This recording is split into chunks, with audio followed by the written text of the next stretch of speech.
Welcome back. Well, during the fall, we had a fantastic opportunity to hear more about a kid-friendly facility that just opened up.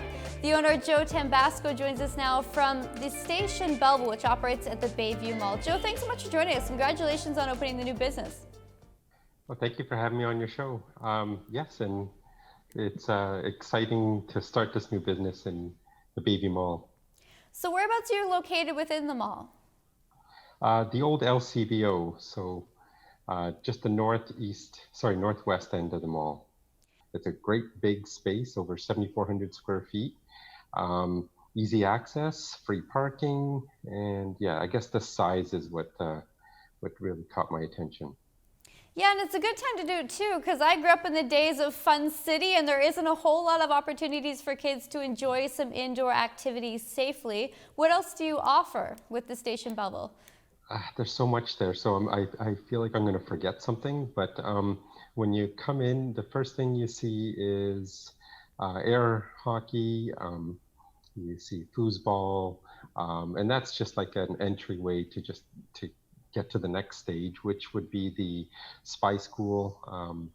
We cover everything I have developed there is for the purpose of educating the kids, and it's some sort of moral lesson in every mission. We're working on a couple of missions right now for the next couple of weeks. We'll be doing birthday parties, spy missions, and as well as like little camp days, spy camp days. Besides that, we're doing a maker lab where we're working with electronics, some lighting, some motors, some crafts, of course, and anything like that uses some tools and stuff to get kids to understand how things work. There's a little mini VR room, which my younger son is heavily interested in gaming and VR, so he runs that. His name's Oscar. You might see him there if you come. And the big enticing part of this is the QBot area, the Quinte obstacle training, and that space in the back offers spring floor.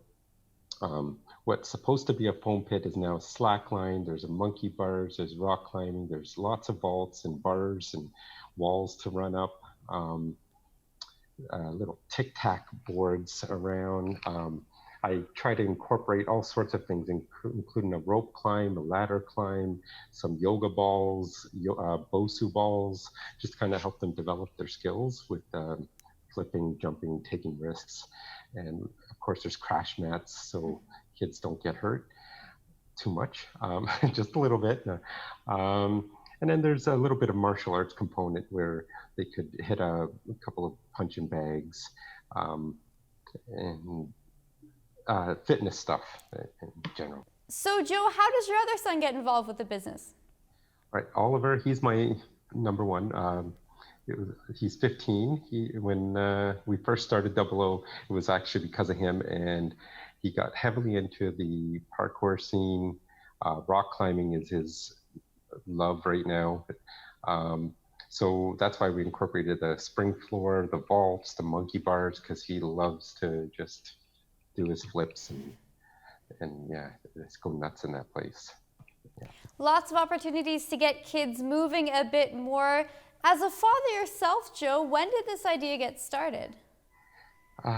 It was a pretty rudimentary concept at first. It was just spy school. Back in 2015, lesson was learned was that you need more space, more activities, or kids get bored real fast. So I've incorporated a ton of things, and it's always going to be changing, ever evolving, improving. If I hear that something new is coming out, I'm going to make the change, and so I want the kids to keep coming back. What are the COVID-19 safety precautions in place? That's the headache that everyone's going through right now. So right now, we're limiting the number of people that can come in. At the first entry, they have to get their temperature checked. They have to sanitize, and of course, masks are mandatory for the entire stay. Besides that, non-COVID check is their shoes, so they don't have any poop under there. We don't want poop in the place. How has the response been so far? Well, online, the response has been great. I know that there's still fear in the community because of COVID, unfortunately. So it has been a slow start, but our weekends are picking up.